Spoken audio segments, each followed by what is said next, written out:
Welcome to Trial by Wine. We take a closer look at crimes that highlight how fascinating humans can be. Schmitty, Swanee and Clarky visit crimes and run them through their jury of three, debating both sides of the case to agree an appropriate, if totally fictitious, sentence. Please be advised, Trial by Wine may include explicit or disturbing content and will include drunken rambling. Listener discretion is advised.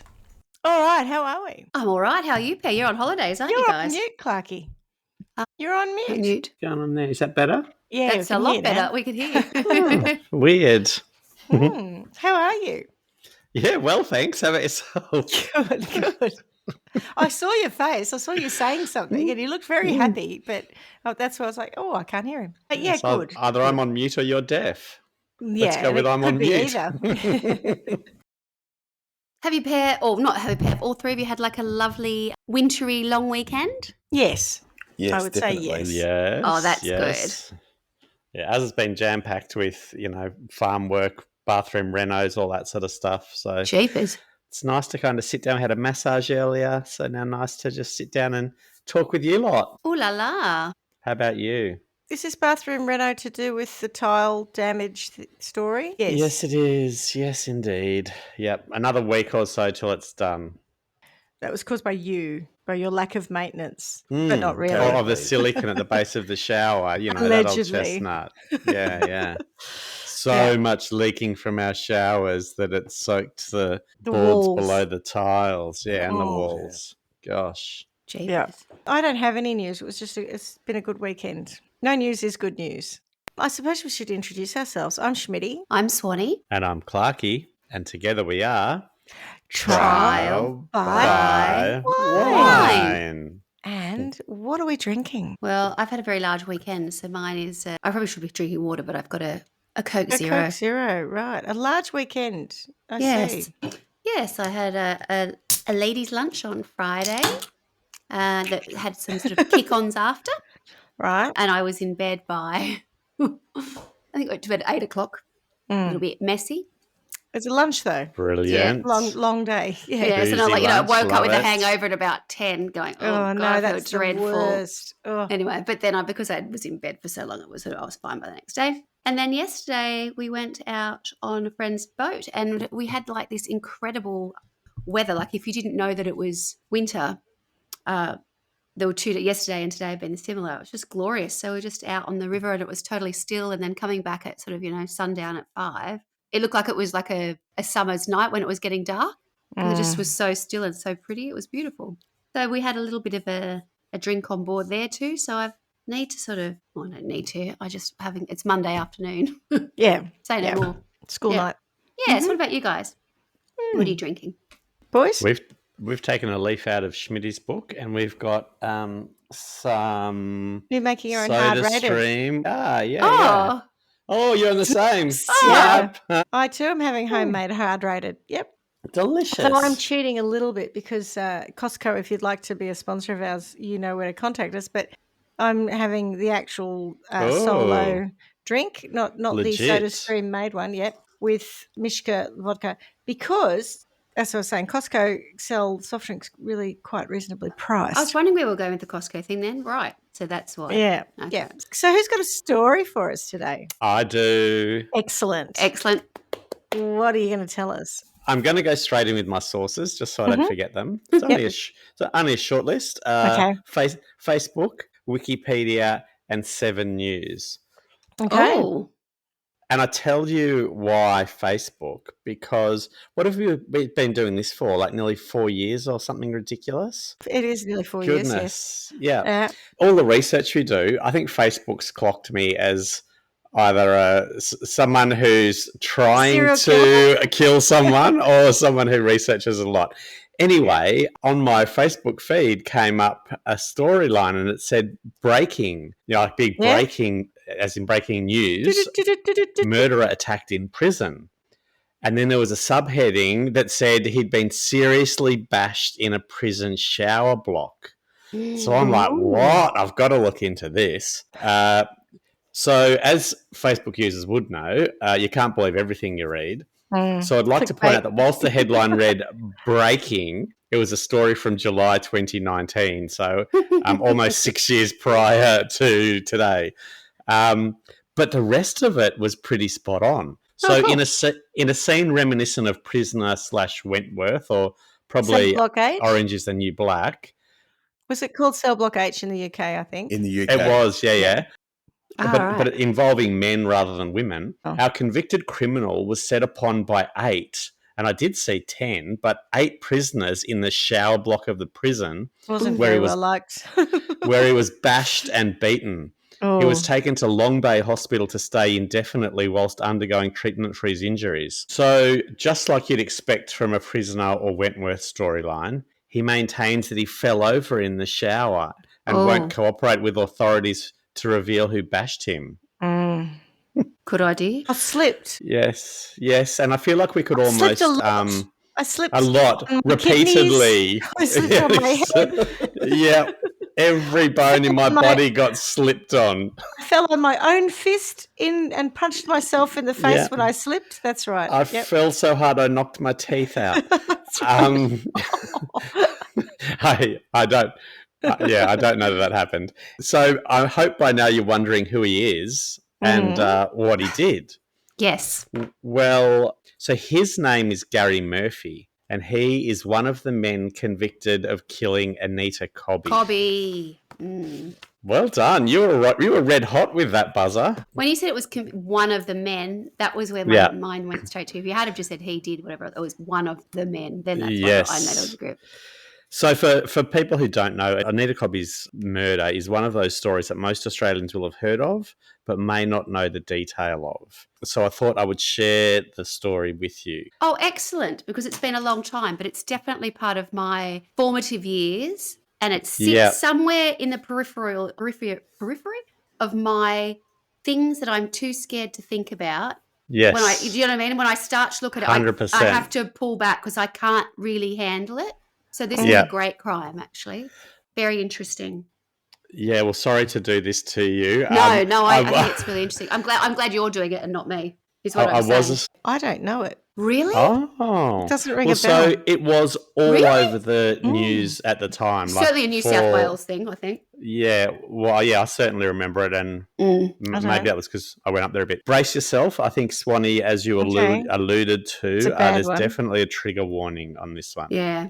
You've taken us out of Victoria, if I'm correct. I have indeed, yes. The Victorian Tourism Bureau, thank you.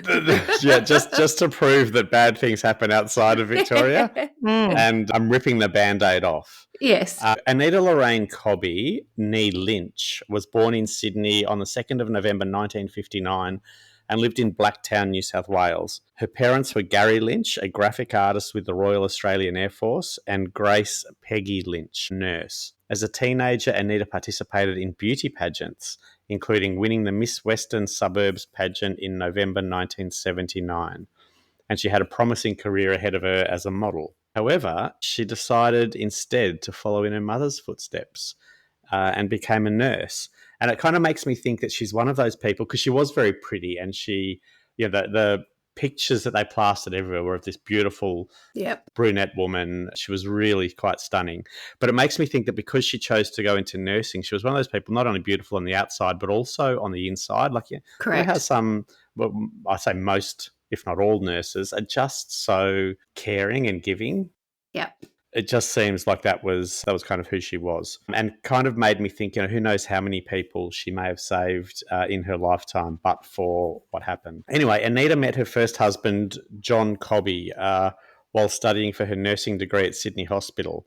They married on the 27th of March 1982, and the couple later separated, and Anita moved in with her parents in Blacktown. However, according to John, he and Anita were on good terms and were planning to reconcile. Now, Anita worked in Sydney and commuted daily from her home in Blacktown. On the 2nd of February 1986, she finished work at Sydney Hospital at about 3 p.m. and met friends for dinner in nearby Redfern.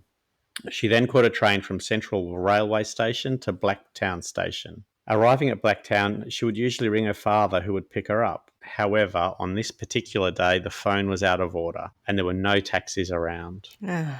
So she began walking home. Anita was walking alone from the station along Newtown Road in Blacktown at about 10 p.m. when a gang of 5 men drove up beside her and stopped their stolen white HT Holden Kingswood. Ugh.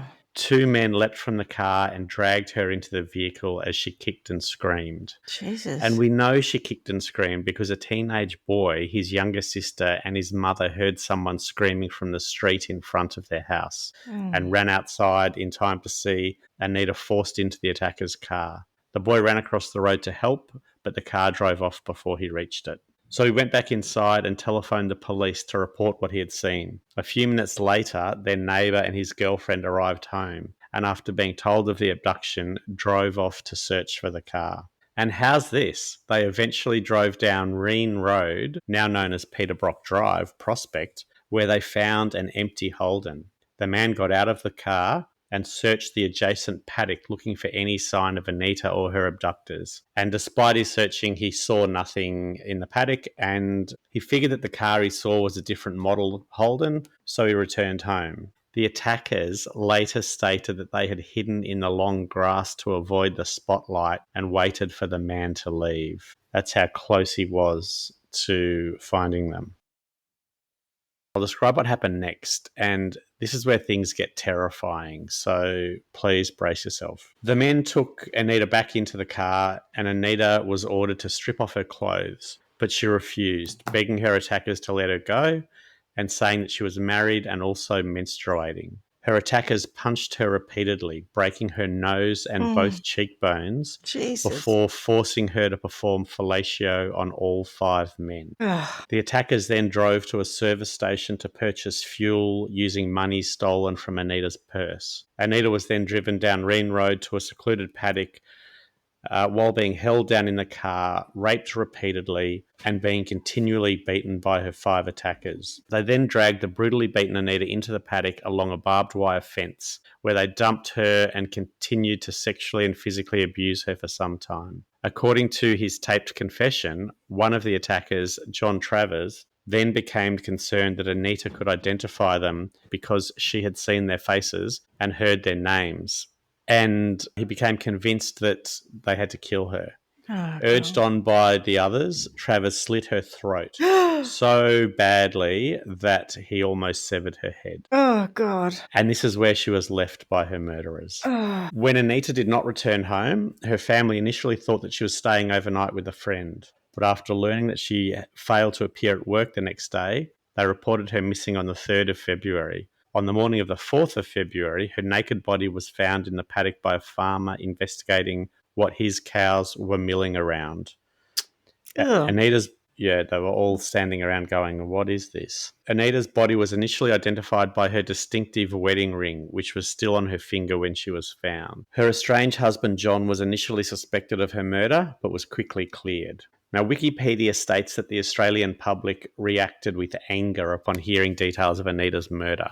And as I said earlier, listeners, certainly of our vintage, will no doubt remember this being all over the news at the time. I was probably too young. I don't recall all of that anger, but I certainly recall it being everywhere. On the 6th of February, the New South Wales government posted a $50,000 reward, equivalent to $149,000 in 2022 dollars, so a little bit more than that nowadays, for information leading to capture of Anita's killers. Also on the 6th of February, morning radio host John Laws obtained a leaked copy of her autopsy report, which contained explicit details of her injuries. Do you remember John Laws? We do. Very, very well. Yes. When we were at Fox Had an Telly, office at the end of our office. Aha, there you go. So he was obviously for those who don't know, he was all over the radio at the time.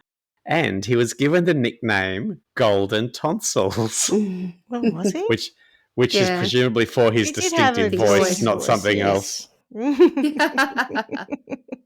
Tonsillitis would give you golden tonsils, wouldn't it? Red and inflamed, but maybe a little bit of pus. Anyway, too much? Yeah. Too much.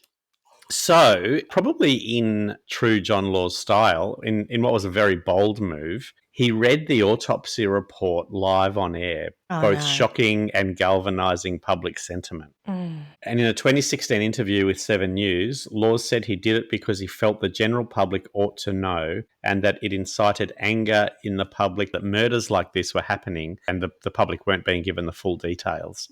So, I mean, we often talk about the media getting involved and in the way of crime or of the legal process. Yes.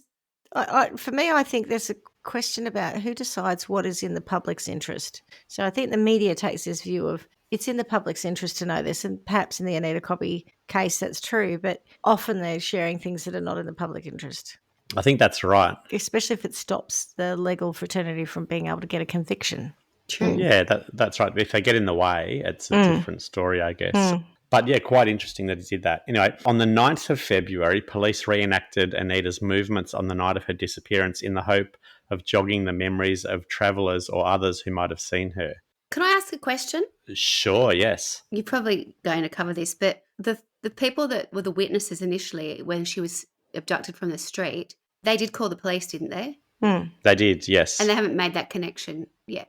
Yeah, sorry. So the witnesses didn't know who the men were. They just saw her. So they've actually got that bit of information. Yeah. Right, okay. So I see that, like what you're saying. Yeah, it's part of the investigation. Okay. Yeah, so they know that there were the 5 men involved and they just need to work out who they are. So Constable Debbie Wallace wore similar clothing to Anita and travelled the 9:12 p.m. train to Blacktown. Detectives interviewed the passengers and showed them photos of Anita Wallace walked the length of the train during the journey. So they're really trying to just see if there might have been somebody who, because I'm presuming that they were wondering whether somebody on the train followed her off the train.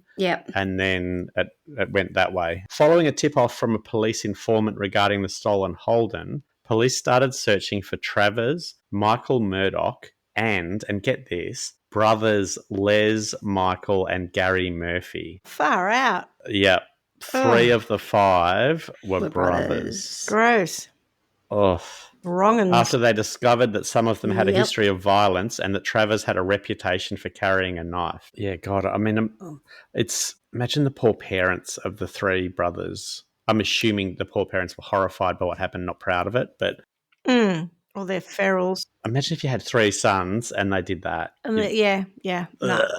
You couldn't look at them, could you? No. So on the 21st of February, police arrested Travers and Murdoch at the home of Travers' uncle and Les Murphy at Travers' house. Murdoch and Murphy were charged with offences relating to stolen cars and released on police bail. Travers, who admitted that he had stolen a car, made conflicting statements about the murder and was detained in police custody. While in custody, he requested that a friend be called so she could bring him cigarettes. The phone number was handed to the investigating police, who contacted the friend, a woman. The woman, Travers' girlfriend, eventually dubbed Miss X, agreed to help with the investigation, met with an officer and gave him details of Travers' background. Now, before I go on, I'd just like to acknowledge the bravery of Miss X for doing what she did next, because... He must have been a piece of work, eh? All right. Yeah, and I'll get to him a little bit later. Yep. So, having just discovered that her boyfriend was potentially a rapist and murderer, she agreed to hide a recording device in her bra. She didn't say, "Oh no, not John. He could never have done that." Yeah. Like, no. Yes. Where would you like me to hide that recording device? I reckon she's gone. If there's a potential that any of this is true, I'll do it. That's I didn't read that anywhere, but it kind of felt like she was just going, that's horrific. It's, after what John Laws had done, after how public this was, I reckon she's gone, I am not going to try to cover for this at all. In fact, I'm going to try to get to the bottom of it. So she agreed to hide a recording device in her bra. Miss X was subsequently sent back in to talk to Travers in his cell and was able to obtain a confession. She later went to Murdoch's home while wearing the concealed recording device to capture his statements on tape as well. Wow. Yeah. What year is this? 80 what? 86. 86, yeah. Can you imagine this concealed recording device? I've just got this idea of a big tape deck. Yeah, exactly right, yeah. In my bra. Luckily I'm a bullseye. Why are you carrying that boombox? It's just my thing now. I saw say anything. And I can't get over it. It's the 80s, yeah. That's right. Yeah, so she got the confession, which led to all 5 men being arrested and charged with the murder. Police were praised for their quick response in capturing all suspects involved. In total, 22 days had elapsed from the time of the That's murder to the fast. time all suspects were taken into Yeah. custody. Well done, team. Hey, that's pretty impressive. Mm. So before we get to the trial, let me tell you a little bit about the 5 men. The 5 men charged had over 50 prior convictions for offences including armed robbery, assault, larceny, car theft, breaking and entering, drug use, escaping lawful custody, receiving stolen goods, and rape. And they were all did they all have charges like that against them, or that was just a collective? Let me tell you. Okay. The short answer is no, that's the collective. But Right. let me tell you about John Travers. So he's the one who With rape against him, perchance? murdered. It's a long List, rap right. sheet. I'll give you just a brief overview. So John Raymond Travers was aged 18 in 1986 and was considered the ringleader of the gang. 18 years old. 18 years old, yeah. He was raised in relative poverty in Blacktown, the oldest of 8 children from unmarried teenage parents. By age 14, he was already an alcoholic and was expelled from high school during year 10 for being continually disruptive to other students. Now that I mean, I feel sorry for him there, right? He's grown up in poverty. He's an alcoholic at the age of 14, expelled from high school. That's where my sympathy ends. I just want to make that clear. Beyond schooling, Travers held few jobs and relied mostly on unemployment benefits as a source of income. He was eventually committed to Boys Town, a juvenile detention facility, by his mother. His father, with whom he never shared a close relationship, left the house in 1981. Finding it difficult to support the family, Travers relied on crime to provide food, such as stealing animals for the family's dinners, including chickens and ducks from nearby households. The health of Travers' mother eventually deteriorated, and he and his siblings were sent to live with foster families, while she was placed in hospice. Travers had a history of violent sexual behaviour against males and females, as well as bestiality. And get this, during the times when he resorted to stealing poultry for his family's meals, he is alleged to have sexually abused the birds prior to butchering them and cooking them. Oh, What? Nice type. That's just so gross. I Oh. was working on a joke about tenderising, but then I thought, no, I can't do it. No, I think. Thank you for not doing it. Tenderising the parson's nose. No, can't do it. Yeah. No. Oh, Revolting. that's. Is that just made up, or is that true? Can't Oh, even. well, let me tell you this bit then. Right. Witnesses have also recounted that on several occasions, Travers had acquired a live lamb or sheep for butchering prior to a barbecue party, alleging that he slit the animals' throats as he sodomized and abused them sexually Ugh. before What? butchering and roasting the carcasses on a spit. Okay. Cheapers. He's low. Oh, well, I mean, aren't we just in the perfect territory of tick, tick, tick for a psychopath? Yeah. I mean, I think so. Michael Murdoch was the other one who wasn't a brother. Was aged 18 as well in 1986 and was a childhood friend and criminal associate of Travers. He'd also spent a great part of his childhood in juvenile prisons where he experienced sexual assaults. And this makes me sad. He was known to have written to politicians during this period of imprisonment seeking protection from such assaults. So he's, he's only young and having bad things happen to him. Yeah. I think importantly, though, there's plenty of people who have these sorts of things happen to them that don't do what these men did. So I want to acknowledge what happened to them, but not at all Excuse it. use that as an excuse. Yeah. So then the Murphy brothers. Michael, Gary and Les Murphy, 3 brothers from an Irish-Australian family of 9 children, were also accused of the crime. Michael Murphy, aged 33, was the eldest of the 9 Murphy children. That just seems weird that he's hanging out with 18-year-olds, doesn't Just it? dead Well, shit. it sounds Yeah. like he's got something wrong with him, probably. Intellectually. To be hanging out with 18-year-olds, you know what I mean? Like, Yeah, and it's not just hanging out with them, it's doing that sort of shit with them. Like something's not right. Yeah. I mean, obviously something's not right that they're even doing that. But anyway, he was sent to live with his grandmother when he was 12 years of age. Gary Murphy, aged 28, had hang a on. hearing impairment. All the Murphy boys are a bit odd. Okay, right. Yeah. So he had a hearing impairment which affected his schooling, and he left early to seek work. He was noted as being an able and willing worker before the crimes. Harry's strong interest in cars led him to facing several car theft-related charges in the years preceding the murder.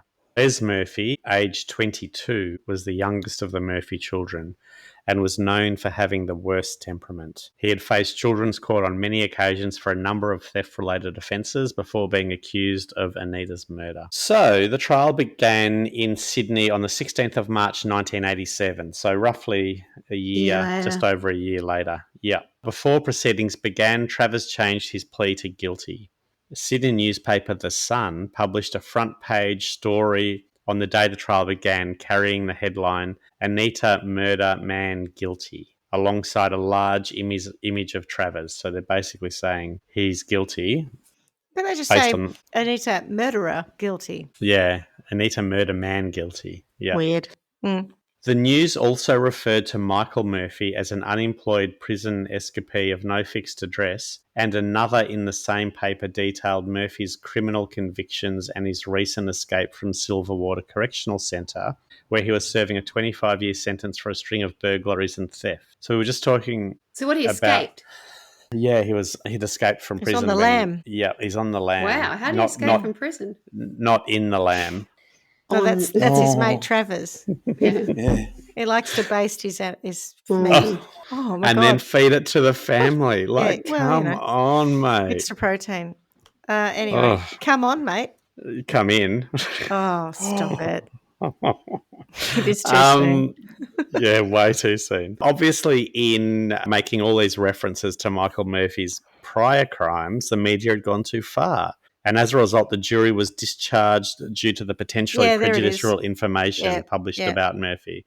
So can do what John Laws did, can't do that. Well, John Laws just basically said this is what happened to this person. This is the horrific state Here's of the crime. facts of the case. Yeah. Whereas this is prejudicing against a person who hasn't had their day in court. This is the thing, right? This is what I was saying earlier about where the media oversteps the line all the time about what's in the public's interest and what isn't. Yeah.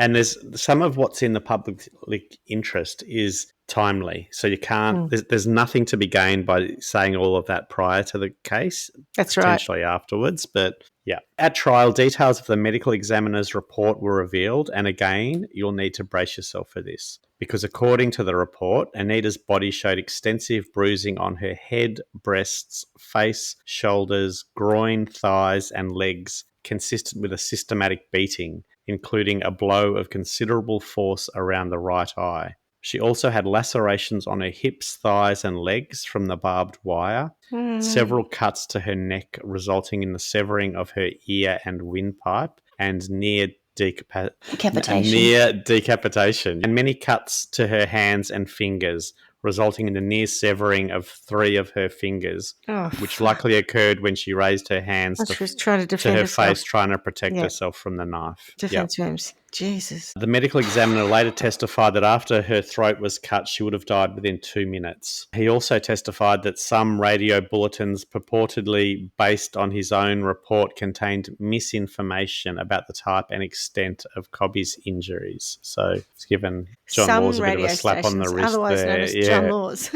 Correct. Yeah, that's what it sounds like. Although potentially he's actually read out the report and then everyone else has reported on it and Chinese whispers have made it worse, so it could have been that. She was not mutilated apart from the slashing of her throat and hands. There had been no attack with a knife on her stomach or genitals, and her shoulders had not been dislocated. So that was some of the stuff that was being reported. The trial for the remaining members of the gang lasted 54 days, with the men's defence relying on convincing the jury of their minimal involvement in the beating and murder. Now, I didn't find more details on this, but presumably each of the men were saying it wasn't me, it was them. That's kind of what I read into that. On the 10th of June 1987, all 5 were found guilty of sexual assault and murder. And on the 16th of June, they were each sentenced in the Supreme Court of New South Wales to life imprisonment plus additional time without the possibility of parole. Justice Alan Maxwell described the crime as one of the most horrifying physical and sexual assaults This was a calculated killing done in cold blood. The executive should grant the same degree of mercy they bestowed on their victim. A little bit about the aftermath. So Anita's parents would join forces with Christine and Peter Simpson, the parents of murdered victim Ebony Simpson,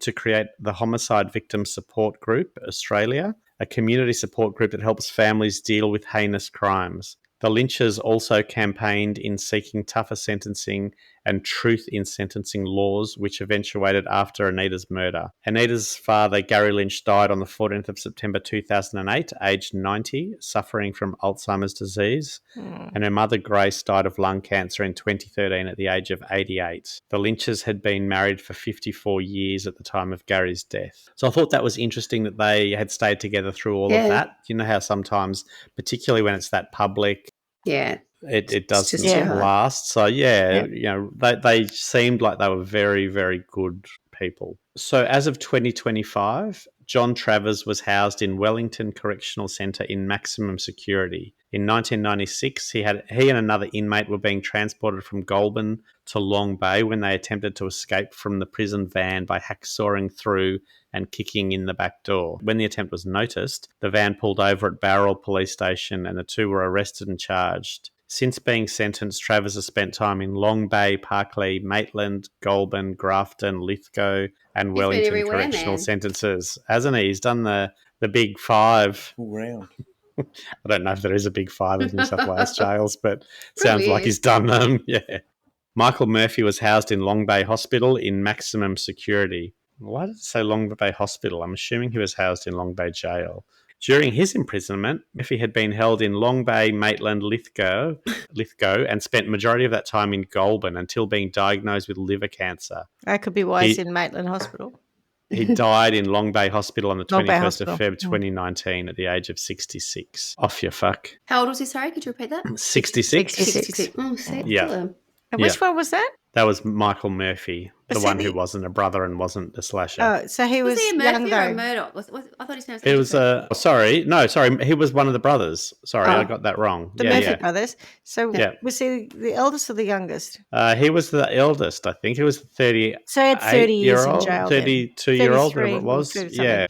So he did 33 32 years in jail or something. Okay. As of 2025, Gary Murphy was housed in Goulburn Correctional Centre in maximum security. As I mentioned at the start of the story, and perhaps as some kind of karma reminiscent of a trial by wine punishment, he was severely beaten by several other prisoners in shower block of 10 Wing at the Metropolitan Special Program Centre at Long Bay and was transferred to hospital in a critical condition. On the 23rd of August 2020, it was revealed by the Daily Telegraph that Murphy had been moved back from Long Bay to Goulburn after being bashed. Since being sentenced, Murphy has spent time at Long Bay, Maitland, Lithgow, Junee and Goulburn Correctional Centres. As of 2025, Murphy was housed in Goulburn Correctional Centre in maximum security. Since being sentenced, he's spent time in Long Bay, Parklea, Lithgow, Grafton, Maitland and Goulburn Correctional Centres.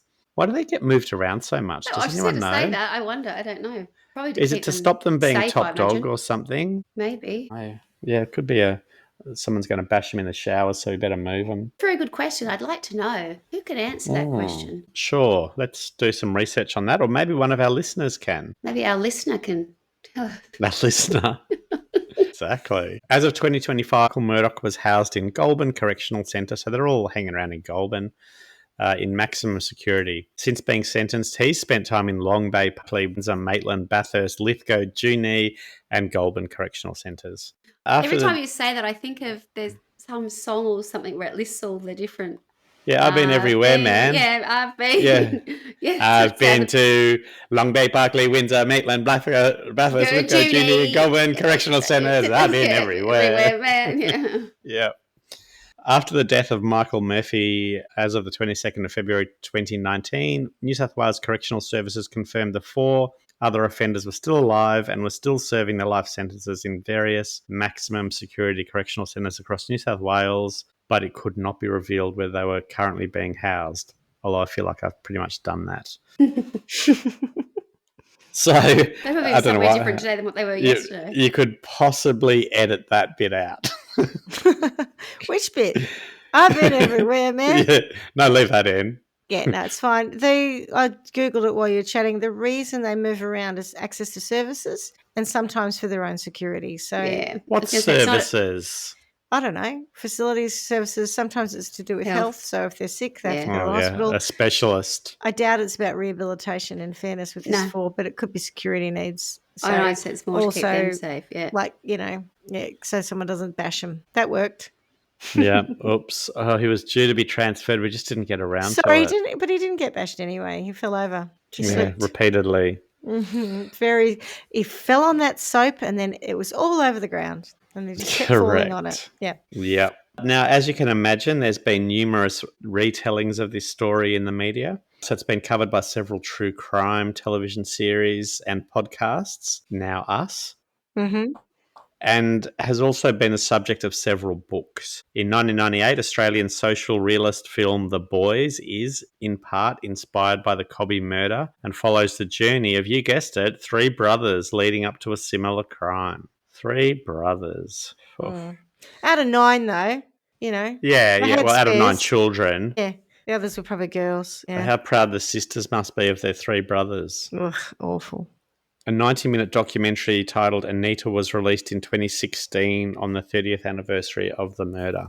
So that concludes my story. Over to you both for commentary and sentencing. God. Well, from the initial sentence, because I think it needs to be multi-layered, but glass rod for a start.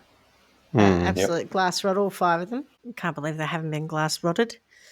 It's just revolting. It's just, you can't even begin to try to get yourself into the mindset to understand what would possess a group of young men to do something so horrific and violent. Totally unprovoked, just totally out of the blue, just something to do. Just predatory and disgusting. You feel like perhaps, there were 1 or 2 leaders of the group who had more of that kind of predatory behaviour about them, and probably the others, followed along, but they're all culpable. Oh, so bad. I'm sure a couple of them probably had not similar things, had been raped by, people in some of their correctional facilities, whatever they were sort of talking about. But I still can't come at going, oh, well, if it's happened to me, then I'll do it to someone else. I would have thought the opposite. It's happened to me. I know how horrible it is. Right. Do it to someone else. Yeah. Yeah, I think that's it. And the notion of it being it's not really sexual, random. Though, is it? It's just violence and control. So violent against her, just absolutely destroying her. Yeah. It's not like it was just they raped her and then they went, we're in trouble, we've got to get rid of her. They raped her, they beat her, just broke her. Yeah, totally. It was like she wasn't a human. And I wonder because, I would hazard a guess, and I could be totally wrong, but I would think that the majority of people who had interfered with them at any point would have been men, not women. But there seems to be that thing again where... Fury against women. Against women for these men who have such horrendous upbringings. And it's like, they don't pick a bloke off. There were 5 men. They could have picked a bloke up, right? Yeah. But no. Always got to be a woman. And well, they're not gay. They hate their mothers. Oh, no, heaven forbid. But I think I sort of, looking at the year and when it happened, I couldn't quite place it, but I think I know why. Well, there's a number of reasons. A, proximity. So where this happened in Sydney is probably about an hour from where I grew up. So we were literally on the doorstep of Sydney. So I do remember it very distinctly. And also my age. So in February of 86, I would have been 12 and a half going into year 8 and pretty aware of what was going on and thinking I was pretty, worldly, and it would have probably been discussed and everybody would have had an opinion or whatever else. But I had thought there was something about it where I had in my mind, and I might be getting it confused with another crime, but it might also be to do with this kind of notion of things that were said at the time that became not really urban myth because she was totally brutalised. But I always thought there was something to do with a piece of pipe that had been, inserted into. And so there were all these things that have always stayed with me. I knew that her throat had been cut. I knew that she had tried to fight back. I knew that they just all had to go. But then it was just how they had, I don't know, just what they did to her. It wasn't just that they all raped her and went, your turn or whatever. It was not enough. It just went, the level of violence, I just don't understand it. I really don't. And it wasn't like, when they talk about some of these crimes and they go, we know they knew them because of the veracity and they can say, something has happened. They have done that. This is just some young girl off the train. Just wrong place at the wrong time. Oh my God. It's just so, it really, really vile. just haunts me, really. It's awful. There's nothing revenge about it, or, that they really are just monsters. Sick. Violence for violence sake. Yeah, right. Yeah, just the lowest. There's nothing that leads to this, that leads to that. There's a connection, or there's this, No. It's just like, no, let's do this now. now. 5 of them doing it, like they're just how scum. you get that. We've done this before where there's like a husband-wife team or whatever, or there's 2 people who are doing stuff together to go, God, how do they meet and sit around and go, hey, do you want to murder someone? How do they sit around and go, hey, let's get some random person off the street and we'll all gang rape her? And who just fun. goes, fuck yeah, let's do that. Can you imagine how excited they were while they were doing all this? Amped up, egging each other on. Yeah. Imagine how feral it would have been. And that poor Anita's last, oh God, I mean. And you wonder imagine being if parents. That's, God. yeah. Yeah. It really is sick. And it is difficult when we get to our trial by one sentencing type thing, because you kind of don't want to be, you don't want to lower yourself to the same standards. No. But you just want to pulverize them, as well. On the other side, you just think, I just want to inflict the same amount of degradation, humiliation, pain, agony, fear, and then I don't know that you even can. I don't know that we That's the could. problem, right? Yeah. I don't think we can offer up a like for like, even in our macabre trial by one world where we have a bit of a giggle and try and think of, really something awful really things awful. to do. Yeah.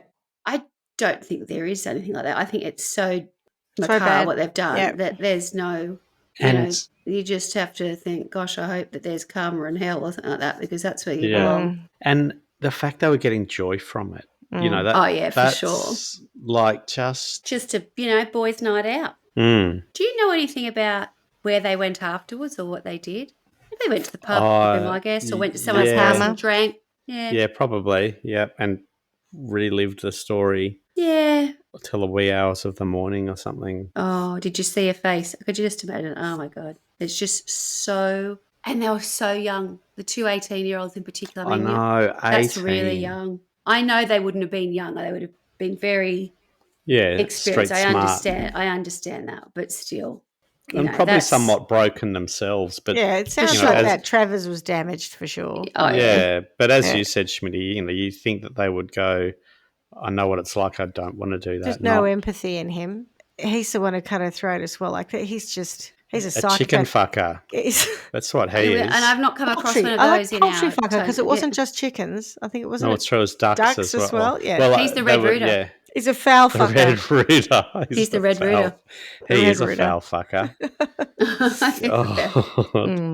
Gross. Do you have any? You probably don't, because you would have told us if you did. I'd be intrigued to know a little bit about how Travers had treated his ex-girlfriend. I wonder. Yeah. He probably isn't much on that. I got the impression that she was pretty quick to say, yeah, I'll look into it. So I don't know whether he had done anything. Which can go either way. Like sometimes they're so scared affected that they won't or whatever do else, they anything. wouldn't. I'm really genuinely surprised that she was as forthcoming as she was, straight up and wore the wire or whatever it was. I just As you think, said, very wow, brave. Very brave. And also to go into She's hang a out legend. with 5 blokes who've committed something as disgustingly violent as that, and thinking these are guys who have done this, and still put yourself in a position where totally. you are. I'm trying assuming to she's probably had a pretty shit upbringing herself. That they'll all be from the same, cut from the same cloth. These poor kids, the way they've grown up, but.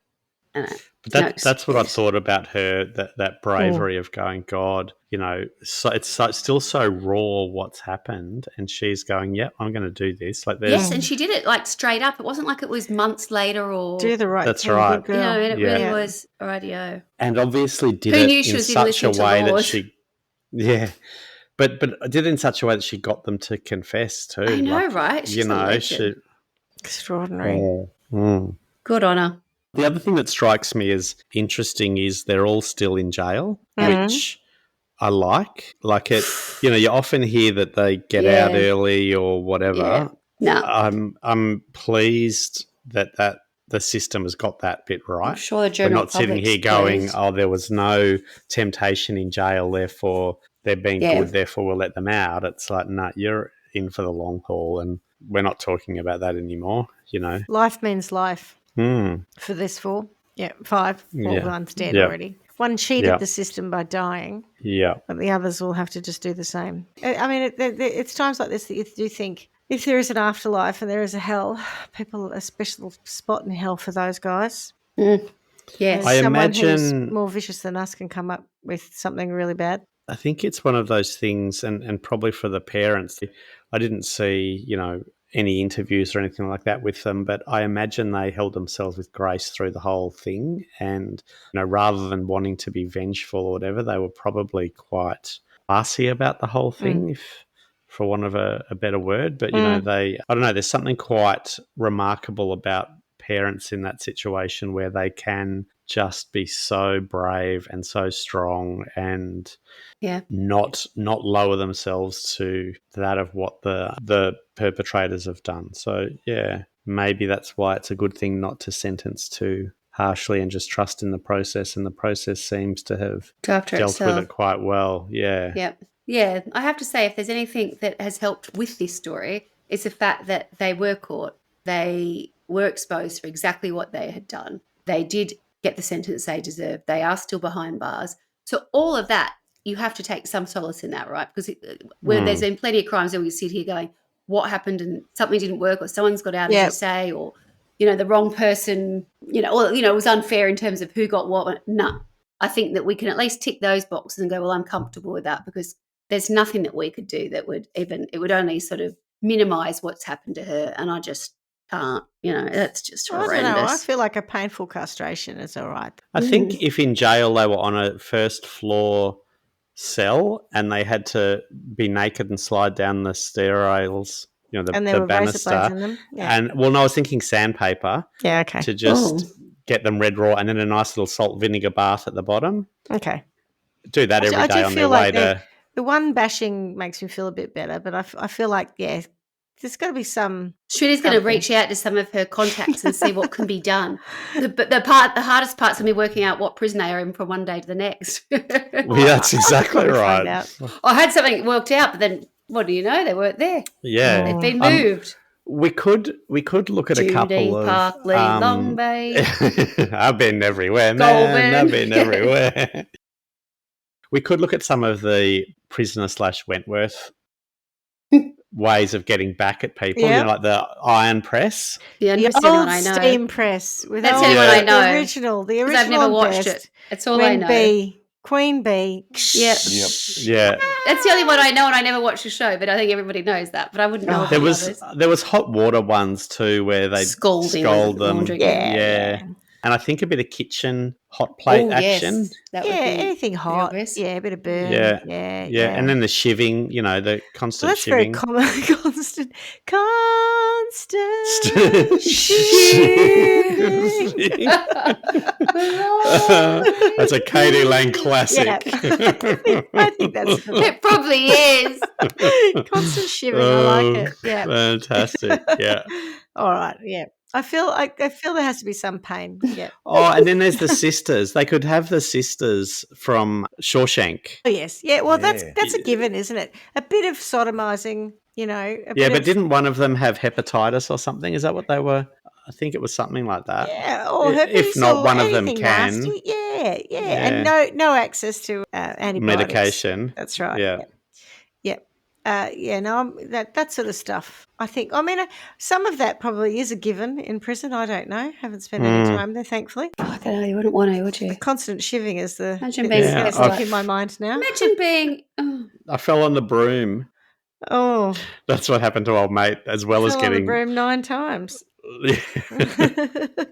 All right. Well, I didn't know that one, as I said at the beginning, and that was horrendous. It's just brutal. Yeah, that's really just wrong. And sometimes you do wish that there was a Minority Report type thing, don't you? Because a beautiful person who was doing good in society just has their life horrendously, like, not just cut short, but in the most vicious and horrible way. And these assholes, yes, they're in jail, but they're still alive. Definitely one of those crimes that changed the society within which it happened. Yeah. It really was a big deal. And, that again, another level of innocence seems to have gone. Stripped away. That, it was a big one. Swanee, I don't know if you remember, but was there talk for you about, the fact she was snatched off the street after catching a train home? Oh, God, yeah. Like, we spoke about the Frankston murders, and I remember a lot of that sort of stuff. Yeah. This was sort fear of... that would have gone through society afterwards. Yeah, and then we ended up with where I grew up, there was the Bulli rapist. So we had that probably, I think, from about 88 onwards. I think I'd have to look that up. I've always purposely not chosen to do that. But there was a lot of stuff going on. But nothing was of the caliber, thankfully, of Anita Cobby. People were going missing, people were being raped. There were things that were happening, of course, but that was next level. And frankly, a level all of its own, thank God. Over quickly, but so brutal that it just changed society kind of thing. It wasn't like there were multiple serial killings or whatever that went over months. It was just bang and shocked and horrified everyone. Yeah, that's exactly right. So pointless too. Just 100%. Just awful. Go and fuck chickens, mate. Go fucking chickens. Not that I want him to do that. Chicken, but Yeah, we'll have Peter calling us. That's not what he meant. Metaphorically, go fuck a chicken. Have you ever heard of chicken fucking? Like, never. No, I wouldn't have thought they had big enough orify for it. And then feeding it up to your family. But even that's just brutal too. Like, actually, I have heard of chicken fucking, but have you? Yeah, on a podcast. I can't remember what it was about. But you would how to fuck chickens? I don't know. Podcast listening to chicken fucking 101. Chicken fucking for dummies. Chicken fucking for dummies. And it might have been a conversation like this about how do you even do that? I don't know. I suppose they lay eggs, so they must have a large vagina actually. Yeah, a stretchy one. I don't know. It's not something I would ever think about. What's a cloaca? Isn't it like a joint? Poo and nice. Eggs and everything. I don't think chickens have vaginas, from my understanding. There's something. I don't know anything about chickens. Yeah. I don't. Yeah. I think this. I think you made that abundantly clear when you said they have big vaginas. Well, to be fair, if they have, I've just never heard anyone talk about it. A chicken's vagina. The G-spot. Apparently, the term vaginal area is used in the context of the egg's passage through the hen's reproductive tract before it's laid. But you're right, they have a cloaca, not a vagina. What's it called? A cloaca? A cloaca. I never heard the word. Yeah. Gross. Yeah. It's like you're eating chicken vagina. It's like, ugh. It's like what is it? What's it when it's the same letters? It's almost like a koala. On that note. What a note. As we say every week, miss you already. Miss you like a chicken's vagina. Oh, it is missing. Yeah. I didn't realise that you could literally fuck it up. Thanks for listening to Trial by Wine. You can contact us at trialbywine@gmail.com.